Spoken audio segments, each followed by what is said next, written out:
Nakilala siya noong dekada 80 bilang isang sexy star. Sa murang edad, pinasok niya ang pag-aartista at kasabay nito, maaga din siyang namulat sa mga pagsubok sa buhay. Pinag-aagawan ng dalawang ina. Ibinenta ang katawan upang maipagamot ang ama at nawalay sa mga anak dahil sa pagkalong sa droga.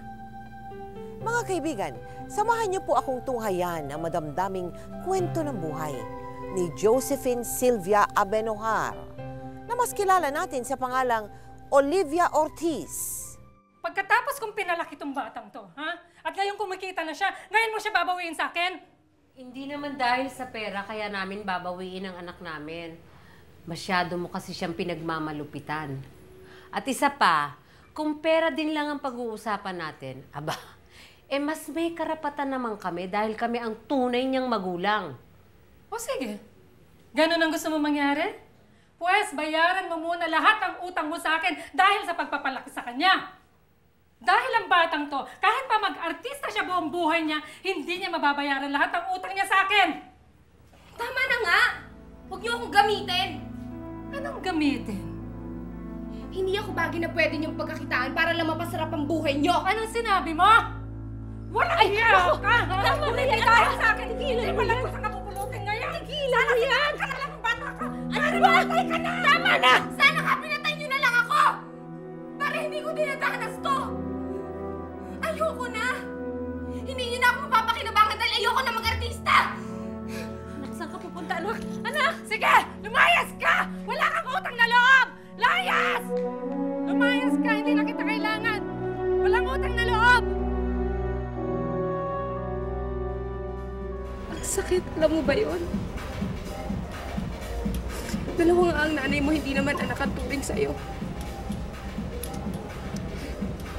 Hindi naman ako yung mahal nila eh. Yung perang kinikita ko. Pabayaan mo na sila. Mahirap talaga pag sumisikat ka eh.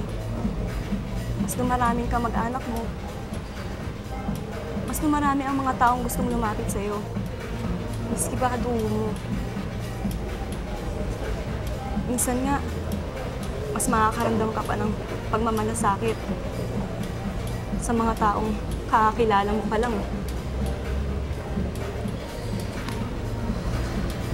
Excuse me po, may pinabibigay po si Sir. 1,000 daw po. Sino, sir? Mami, may-ari po ng bar, si Sir Romy po. Ayun po siya, oh.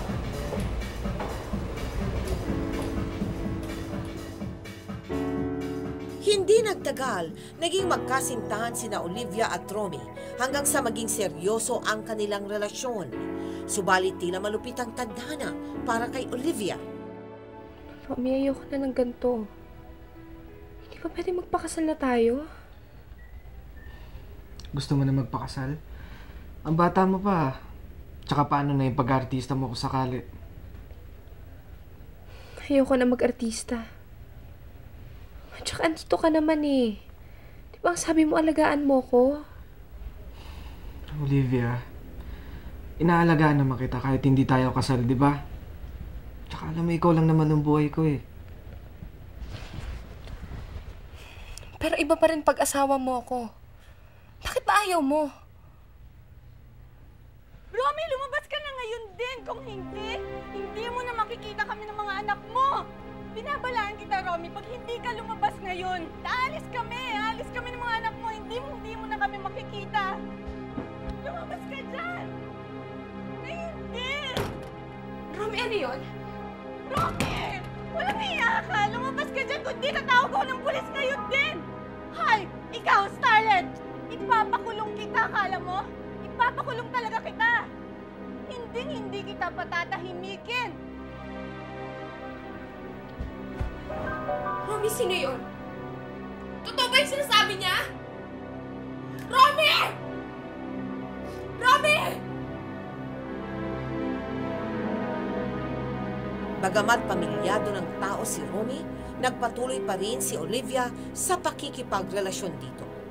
Nabulag siya sa matinding pagmamahal, subalit nakatakda ring mabuksan ang mga mata at isipan ni Olivia sa katotohanan. Sir, si Olivia ho nandun.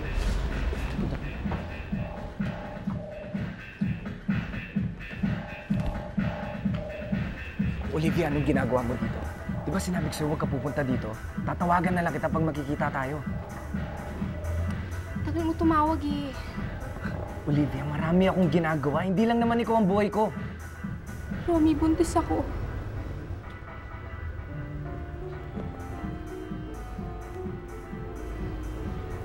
Sino ang tatay? Sino pa ikaw? Ako? At paano naman ako nakakasiguro na ako nga ang tatay niyan? Romy, ikaw lang ang lalaki sa buhay ko. Alam mo yun. Olivia, artista ka, kaya huwag mo akong artehan ng ganyan. Ballstar ka. Marami kang lalaki sa buhay mo. Hindi ako ang tatay niyan. Pero sige, magbibigay ako kahit paminsan-minsan. Naawa ako sa'yo eh. Romy, minahal kita.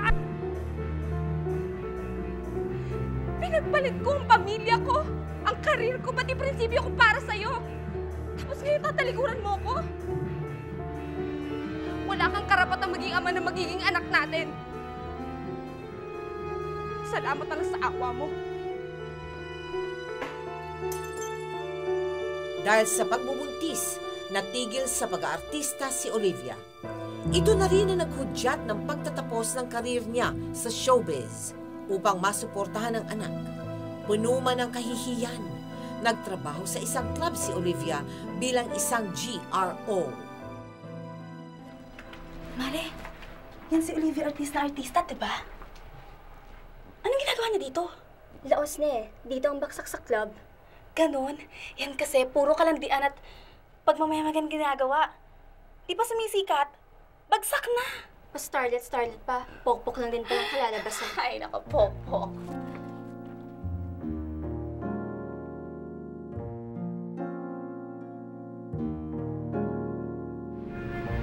Mukhang malungkot ka na naman, ah. Araw-araw na nga kita pinupuntahan dito, malungkot ka pa rin. Ayaw mo ba sa akin? Pasensya ka na, Nelson, ha? Alam mo naman na hanggang dito lang ako, eh. Hindi ko kaya yung ginagawa ng mga ibang babae dito. Alam ko naman yun, eh. Pero hindi naman yun ang ibig kong sabihin. Hindi. Nelson, wala naman akong problema sa'yo. Swerte nga ako dahil palagi mo akong nire-request. Laki-laki mo pa mag-tip. Ang laki na nga nang nag-asos ko sa'yo rito, eh. Pagkatapos, hindi ka pa rin masaya. Ano ba talagang problema? Nelson, ayoko dito. Wala lang akong magawa dahil wala akong pagkukunan ng pera namin para sa akin ang anak ko. Ba't di ka na lang sumama sa akin? Sumama saan?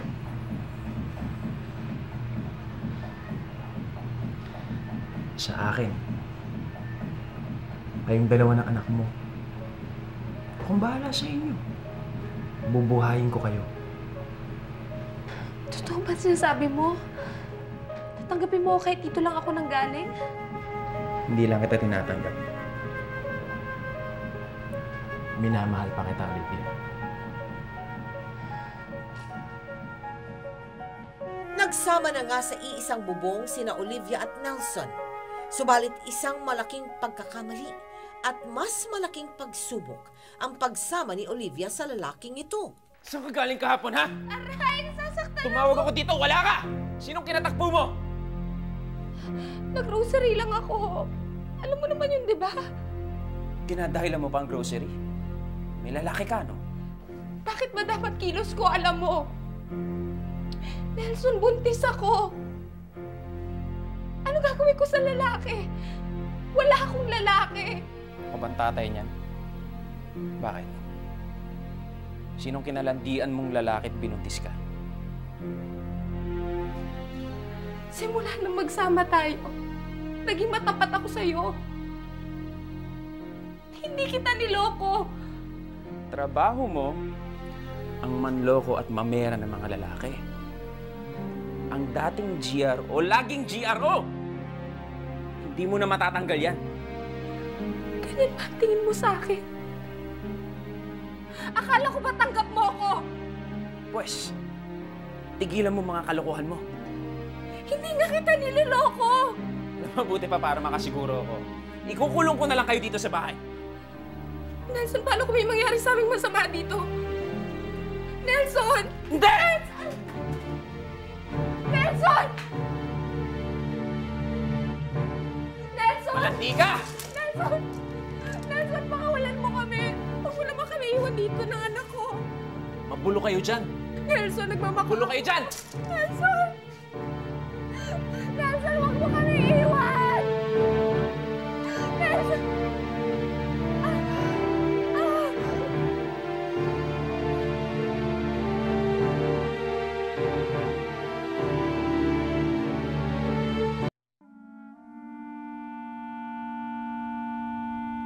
Tinakasan ni Olivia ang kinakasamang si Nelson. Mag-isa niyang pinalaki ang kanyang mga anak, subalit hindi ito naging madali para kay Olivia. Papabayaan ko na sila. Alam niyo namang gabi yung trabaho ko dun sa club. Anak, pasensya ka na pero alam mo namang walang-wala kami ngayon. Baka naman pwedeng dumana siya dun sa mama consortia mo iwan. Itong mga bata. Eh, alam niyo namang galit yun sa akin. Eh, masusumbatan lang ako noon. Sus, ito naman, puro salita lang naman yun eh. Anak, meron sana akong pakikiusap sa'yo kung pwede. Ano po yun? Kasi, ang tatay mo may diabetes. Kailangan ng putulin ng paa niya para na hindi lumala yung infeksyon. Baka ikamatay pa niya yun eh. Eh, wala kami anak ka pera-pera. Manghihiram sana ako sa'yo kung pwede.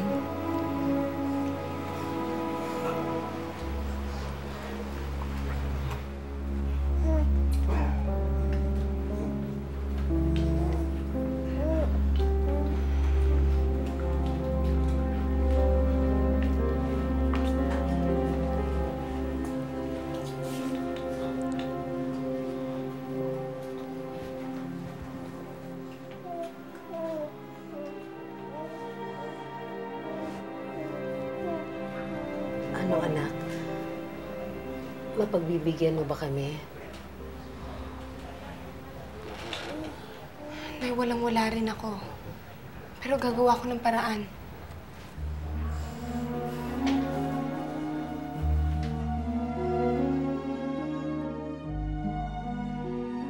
Sigurado ko ba, Olivia? Baka mamaya, pahiya mo ako, ha? Sigurado na po ako, Daddy Maxie. Eh, importante po talaga maoperahan yung tatay ko eh. Kailangan ko ng pera. Eksakto. Matagal ka na nga niya tinatanong sa akin kung game ka eh. O sige, nandiyan na sa loob eh. Okay yan. Malaking mag-tip yan. Sulit yan. Sige na. Dahil sa matinding pangangailangan, nakuha ni Olivia na ibenta ang kanyang katawan upang kumita ng perang maipanggagamot sa kanyang ama. Kasabay nito, natuto rin siyang gumamit ng ipinagbabawal na gamot. Bagay na nagpalayo kay Olivia sa kanyang mga anak. Sa gitna ng lahat na ito, naiwan si Olivia na nag-iisa, nababalot ng matinding kalungkutan. The Olivia Ortiz, as your request. Hi! Hi. Sige. Upo ka. Ah, sure. Wala kayong iniinom? Order tayo. Sige.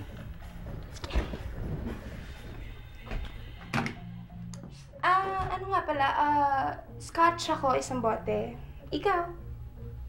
Alam mo, mabuti pa magkape na lang tayo. Mukhang lasing ka na eh. Baka makasama pa sa pag-uwi mo. Seryoso ka ba? Okay. Dalawang black coffee. Sige.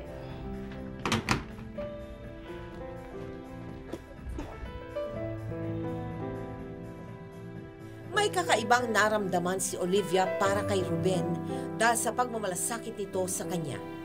Ngunit kasunod nito, may mga sikretong mabubunyag na magpapabago sa takbo ng buhay ni Olivia. Pero teka, parang napapadami yung kuha mo. Baka naman ma-overdose ka na niyan. Ano ka ba? Hindi para sa akin yun. Para sa guest ko yun sa VIP room. Ang lakas magdroga eh. Sige, Ilana. Katulad ng dati. 10. 10, 1, 2.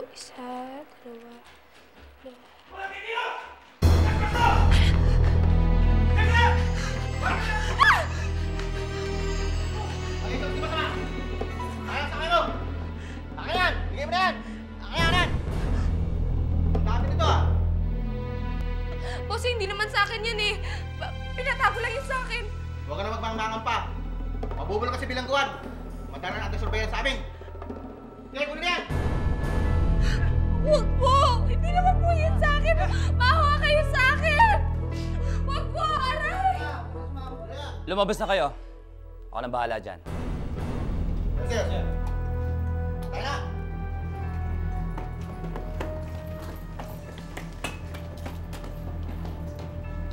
Ikaw walang hiya ka. Ba't mo ako ginaganito? Ano na ako ngayon? Ang tanong, Olivia, ano bang gusto mong mangyari sa buhay mo? Papipiliin kita. Ang mabulok sa bilangguan o hayaan mong tulungan kita? Tulong? Anong tulong? Anong kapalit niyan? Olivia, ayusin mo ang buhay mo. Pwede kitang bigyan ng pagkakakitaan ng marangal. Ang kapalit nun, hayaan mo lang tulungan kita.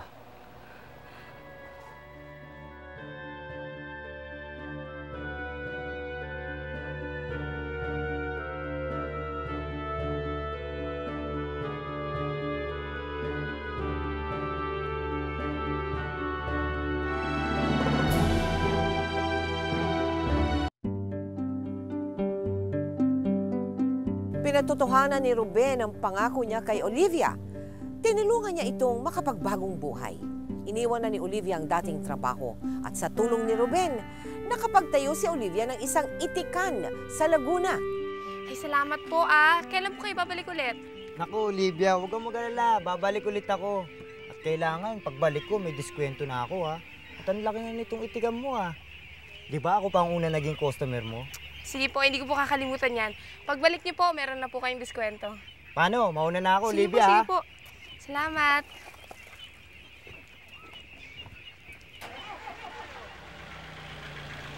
Olivia? Kuya Ruben! O, bigla kaya tang napadaan. Naku, siguro nag-aalala ka tungkol dito sa itikan, no? Naku, napakalakas nito. Tsaka, hindi naman ako magpapabaya. Teka, sana naman tumawag ka muna para makapaghanda ko. Gutom ka ba? Okay lang ako, busog ako. Tsaka, itiwala naman ako sa'yo eh. Dumaan lang ako dito para gusto kong makita ka. Bakit? Alis na ako, Olivia. Punta na ako ng Amerika. Amerika? Kailan ka pabalik? Hindi na ako babalik. Doon na ako kasama ng pamilya ko.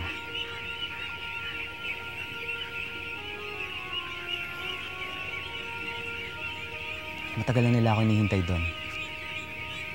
Tsaka nananabik na rin ako na makasama ang mga anak ko.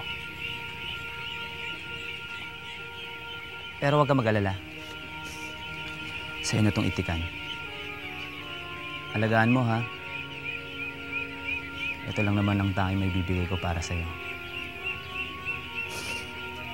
Tsaka sana rin, ipangako mo sa akin na huwag ka nang babalik sa dati mong ginagawa.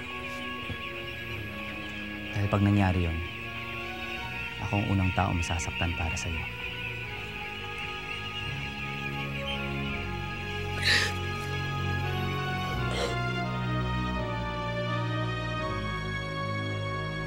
Hindi naglaon, bumagsak ang negosyong itikan ni Olivia dahil sa peste. At dahil dito, napilitang mga ibang bansa si Olivia. Tumungo siya ng Korea upang magtrabaho bilang isang dancer.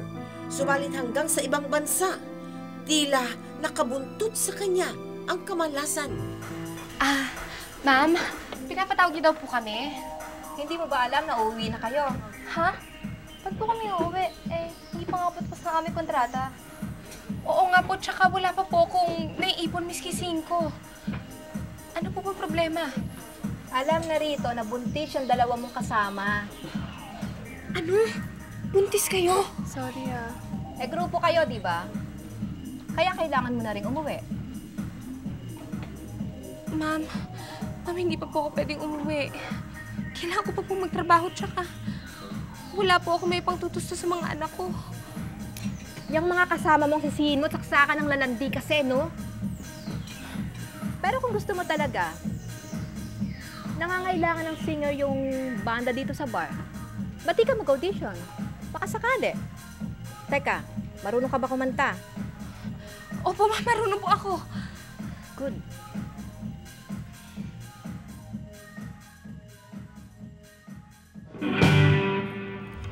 Sorry, ayoko na. Hindi ko na kaya eh. Ano ka ba? Kala ko ba magaling ako manta? Ang sabi ko, marunong, hindi ko naman sinabing magaling. Piloso po. Hindi ka na nahiya sa manager nitong club. Sir Tim, pauwi na lang sa Pilipinas ito. Walang mangyayari dyan. Sige na. Ako nang bahala. Sige sir, uwi uwi na na kayo. Hindi ka na.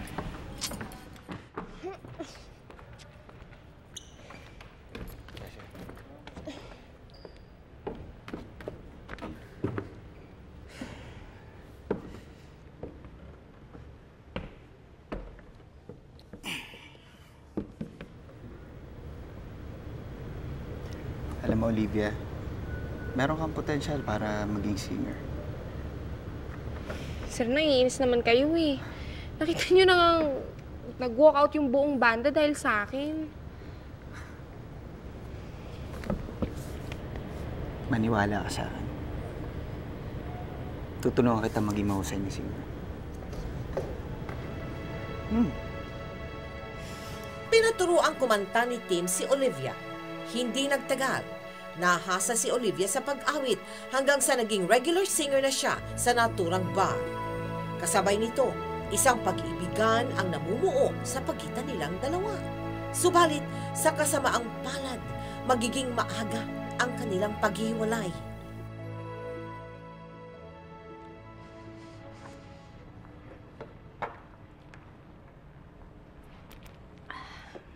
Guys, paano ba yan? Mauna na ako.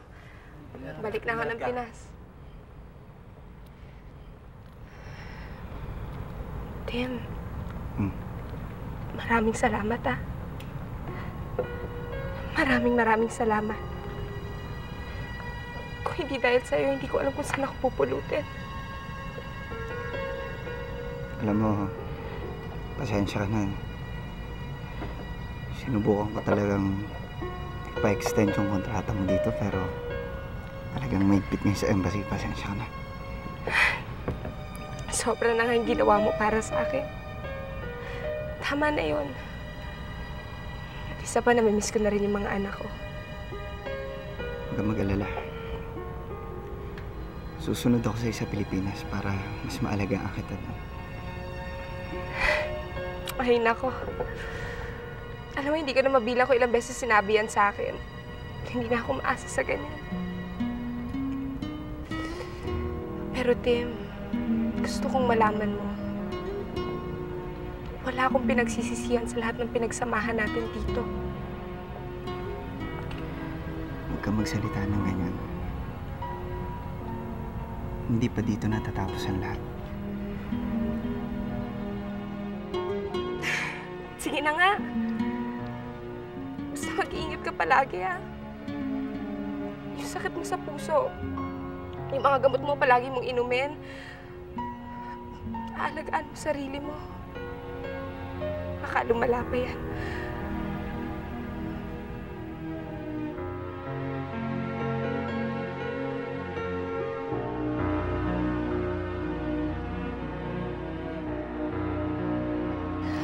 Sige. Mag-iingat ka. Mag-iingat ka.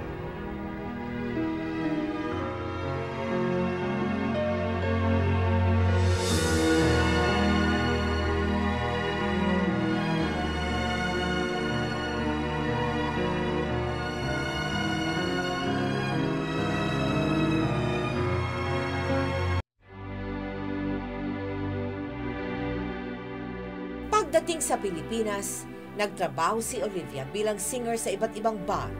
Subalit, patuloy pa rin naging malayo sa kanya ang kanyang mga anak. Olivia? Tim? Tim, anong ginagawa mo dito? Hindi ba nangako ako sa'yo noon na hindi pa doon natatapos ang lahat? Babalik pa ako para alagaan kita.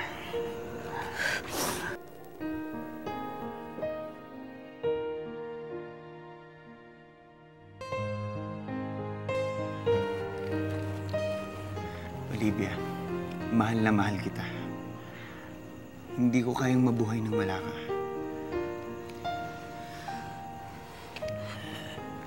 Ito lang tatandaan mo, Olivia. Kahit na ano pang naging nakaraan mo, tatanggapin ko. Kahit na ano pang dumaan sa atin, hirap man o ginhawa, lagi lang ako sa tabi mo. At higit sa lahat, hindi ako mawawala sa tabi mo para pagsilbihan at mahalin ka. Intindihan mo?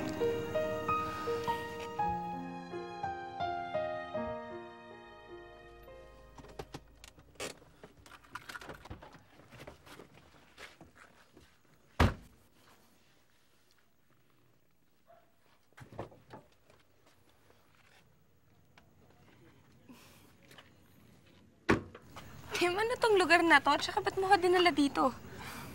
Di ba sabi ko sa'yo noon kung natatandaan mo, aalagaan kita. Ginagawa mo naman eh.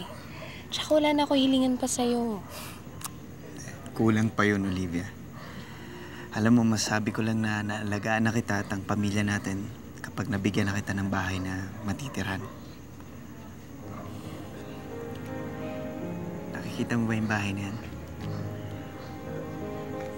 Sa inyo ang bahay na yan, Olivia. Lahat ng kinita ko sa Korea nun, lahat ng pinaghirapan ko, diyan ko dinala.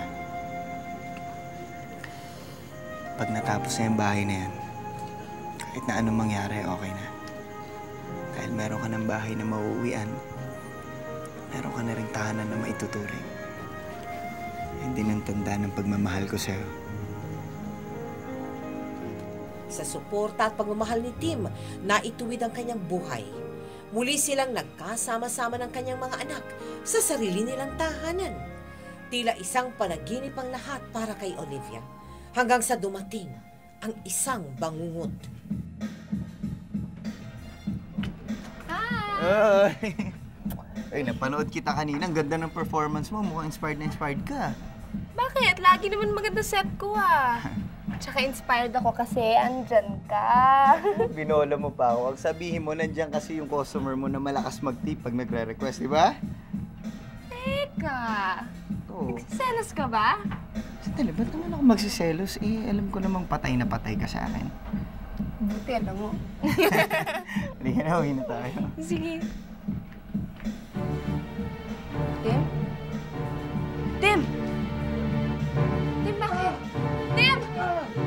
Tim, ano nangyayari sa'yo? Tulungan niyo ako yung asawa ko! Tim! Tim! Ano nangyayari sa'yo? Tulong!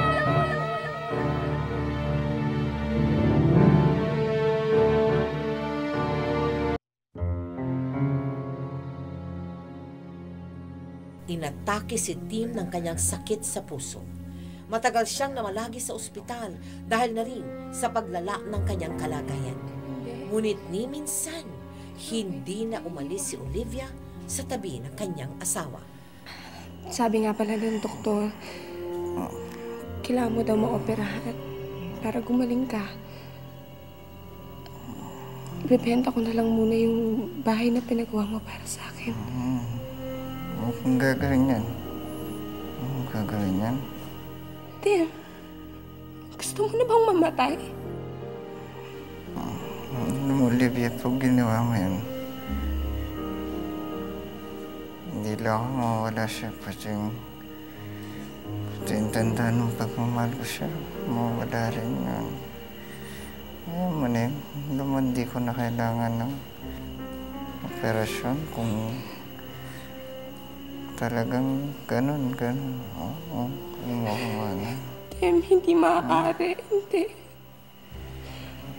Hindi, makinig ka sa akin. Alam mo, wala na akong hiling yung lahat ng magagandang bagay sa buhay ko dumating. Alagaan kita tapos na yun. Naging masaya na ako doon kaya huwag ka na mag-alala sa akin. At kahit pa paano magpapahinga ako ng maligaya ako dahil alam ko hindi ka nawala sa tabi ko. Tim, hindi. Tim, marami pa tayong gagawing magkasama. Tim, hindi ka pa mamamaalam. Hindi mo ako iiwan, di ba? Tim.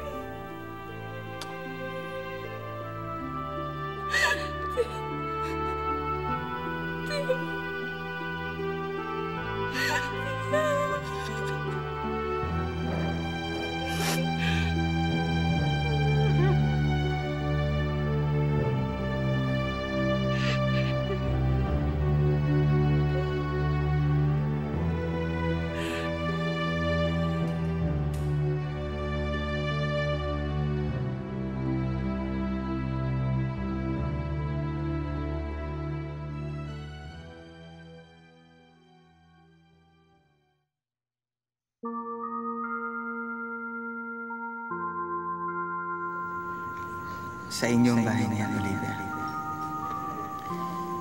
Lahat ng kinita ko sa Korea, lahat ng pinaghirapan ko, diyan ko dinala. Pag natapos na yung bahay na yan, kahit na anong mangyari, okay na. Dahil meron ka ng bahay na mauuwian, meron ka na rin tahanan na maitutuloy.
Olive, ilang taong ka nung nalaman mo na yung pala yung kinagisna mo ina, kapatid mo pala at hindi mo ina? Siguro nasa 10 taon na rin. 10 years old? Ako. Paano naka-apekto sa'yo yun? Ang nag-epekto sa akin, bakit ganon? Bakit kailangan itago sa akin? Ba't niya ako inampon o bakit ako pinaampon? Anong dahilan? Kumbaga maraming tanong sa isip ko na hanggang sa ngayon, hindi ho nasagot. Teka muna, ang tunay mong ina yung lola mo eh. Pero kung ituring ka ba nung lola mo na yon, meron ka bang nadama noon na as lola kakaiba? lang. Hanggang ngayon ba, buhay pa yun? Wala na po. Wala na sila. Yung kapatid mong naging ina mo, buhay pa po siya. Kamusta ang relationship nyo ngayon? Pinipilit ko po na maramdaman na nanay ko siya. Hindi ba kayo nagkapatawaran nung tunay mong ina bago siya pumanaw? Hindi ho namin to pinag-usapan eh. Tinanong ko na po sila nung minsan. Sabi ko, bakit niyo ako pinaampon? Sana hindi niyo na ako pinaampon. Looking back, no? Ngayon nakikita mo na yung buhay mo nakalipas eh, di ba? Tangtsa mo yun ang naging dahilan. Sa tingin ko po yun, kasi yun po yung gusto kong itanong na masagot, na hindi nasagot hanggang sa ngayon. Kaya hanggang ngayon, yung sarili ko, yung isip ko, hindi pa rin po ako panatag. Hindi ba pwedeng tanggapin mo na lang ang mga bagay-bagay as they are? Kahit na nakakalimutan ko na kapag may pinagtatalunan kami ng kaunting problema, So, doon nabalik. Bumabalik na yun, bumabalik. Oo. May kasabihan kasi no, na kung gusto mong umusad, no, kalimutan mo na yung mga pabigat nung nakalipas. No? Para, syempre, ang magpakailanman gusto na, no, sa paglalahad mo ng yung kwento, kumbaga maibsa na, mailabas mo na lahat ng nasa ng damdamin mo at makalimutan mo na yung hindi ka nais-nais, no? Para yung buhay mo, dire-diretso na ang takbo. Sa kwento mo yan, ano ang mga aral na mapupulot ng mga televiewers natin? Huwag magpadalos-dalos ng desisyon. Pag-isipan, mabuti ang bawat gusto nilang mangyari sa kanilang buhay. Kasi ako, para takasan ko lang yung naging problema ko sa pamilya ko, ginusto ko na mag-asawa na lang. Na para na nagkamali naman po ako. At nagkamali ulit. At muling nagkamali ulit. Ang dami. Tama na yung pagkakamali na yan, ha? Hanggang sa sobra na yan. Nakatagpo na po. Okay na. Ayun naman pala eh. So, kung halimbawa na nanonood sa'yo ang totoo mong ina, ano ba yung gusto mo sanang sabihin sa kanya? Gusto ko maramdaman yung pagmamahal niya sa akin. Na nakita ko na inalagaan niya mga kapatid ko. Ba't ako hindi? Kung anong pakiramdam ng pagmamahal ng isang tunay na ina. Kung nabubuhay siya, sabihin ko sa kanya, kunin niya ako. Yakapin man lang niya ako na hindi kasi nangyari yun eh. Kaya sabi ko sa kanya, hanggang sa mamatay siya, hindi kami nagkaroon ng pagkakataon na maramdaman ko man lang. Na magturingan ng mag-ina. Kung paano magkaroon ng tunay na ina. Yun po. Yun eh, pagpapakita lang sa'yo ng Panginoon kung paano mo dapat alagaan at mahalin ang iyong mga sariling anak. No? Yun din po pinagpapasalamat ko sa lahat po na nangyari sa buhay ko. Sa lahat ng pangit, maganda, yung success po, yung kabiguan. Lahat po yun, naano ko po sa anak ko. Kumbaga, yung pagpapalaki ko sa mga anak ko, ang layo. Dahil napaka-bait, iba po sila. Kami umaasa na talagang maaalis mo na nga yan. Wag na sabi nila, no? Wag na tayong manatili doon sa mga hindi magaganda sa buhay. Yun lang magaganda parate, di ba? Para parati kang maganda. Katulad ngayon, napakaganda mo. Salamat po. Maraming salamat. At binigyan mo kami ng pagkakataon na maitampok ang buhay mo para kapulutan ng aral ng ating mga televiewers. Thank you very much. Thank you rin po. Papasalamat po ako. Siyempre sa inyo po. Thank you. Sa ating Panginoon na pinatatag niya ako. At nagpapasalamat din po ako sa GMA sa pagbibigay nila sa akin ng pagkakataon na maibigay ko yung aking istorya sa inyo po at makita ng ating mga televiewers. At ganon din po sa wish ko lang po at saka po kay Ma'am Vicky Morales. Sa lahat po, sa GMA po, sa inyo po ako nag-umpisa ulit. Salamat po. You are so welcome. Bagamat maagang na maalam ang kanyang asawa, malaki pa rin ang pasasalamat ni Olivia sa Panginoon. Dahil naging malaki at magandang bahagi ng buhay niya si Tim, ang lalaking nag-aruga at nagmalasakit sa kanya. Nagbigay ng bagong pag-asa at nagpadama sa kanya ng tamis ng tunay na pagmamahal. Ako po si Mel Tiangco at ito ang kwento ng bawat isa sa atin. Ngayon, bukas at magpakailanman. Magpakailanman, hindi magbabago ang sinisigaw nitong aking puso. Magpakailanman, magpakailanman.